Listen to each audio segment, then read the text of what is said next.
Plus News Updates. Ako po si Cesar Soriano para ihatid ang nangungunang mga balita sa buong kapuluan ngayon. Nasawi ang 50 anyos na volunteer responder dahil sa septic shock matapos lumahok sa search and rescue operations sa Barangay Binaliw landfill collapse sa Cebu City. Ayon sa Cebu City Disaster Risk Reduction and Management Council, namatay ang volunteer noong Linggo, Enero 18 dahil sa komplikasyon mula sa impeksyon sa paa.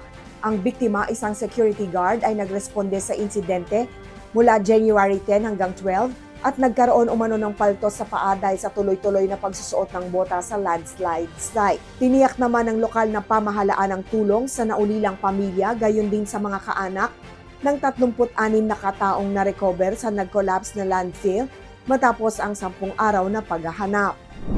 Iginiit ng kontraktor na si Pacifico Curly Discaya na pakiramdam niya ay ninakawan siya ng umano'y hilingi ng Department of Justice o DOJ na magbalik o mag-restitution ng pera kapalit ng pagpasok niya sa Witness Protection Program o WPP.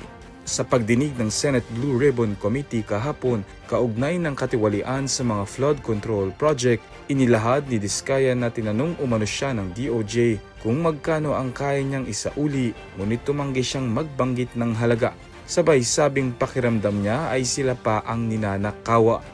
Para sa akin po, parang kami po ang nanakawan. Parang ibig sabihin, parang modern day na pagnanakaw, ibig sabihin yung nakaw ba? Siya pa ang magbibigay ng pera dun sa ninakawan niya, parang ganun po. Mariin namang pinabulaanan ni DOJ Prosecutor General Richard Fadulion ang alegasyon. Kasinungalingan po yung sinasabi ni Mr. Discaya na agad-agad silang sinabihan na magsoli ka.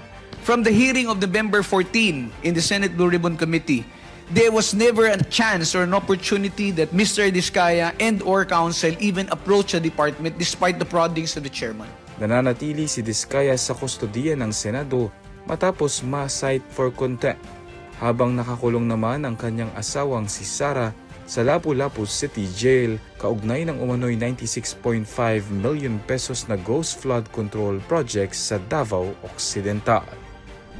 Nasagip ng mga otoridad ang isang tripulante ng tumaob na motor bangka Amihara sa karagatan ng Davao Occidental nitong Martes, habang nagpapatuloy ang malawakang search and rescue operation para sa iba pang mga sakay.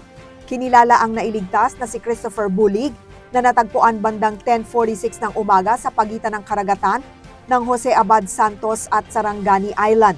Ayon sa Coast Guard District Southeastern Mindanao, ang rescue ay sa koordinasyon ng PNP Maritime Group at Border Patrol Unit.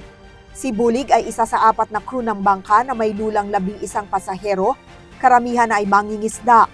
Tumaob ang Amihara noong Lunes sa karagatan ng Governor Generoso, Davao Oriental. Patuloy ang operasyon upang matagpuan ang iba pang nawawala. Ako po si Cesar Soriano, kasama nyo sa bawat pagputo ng balita.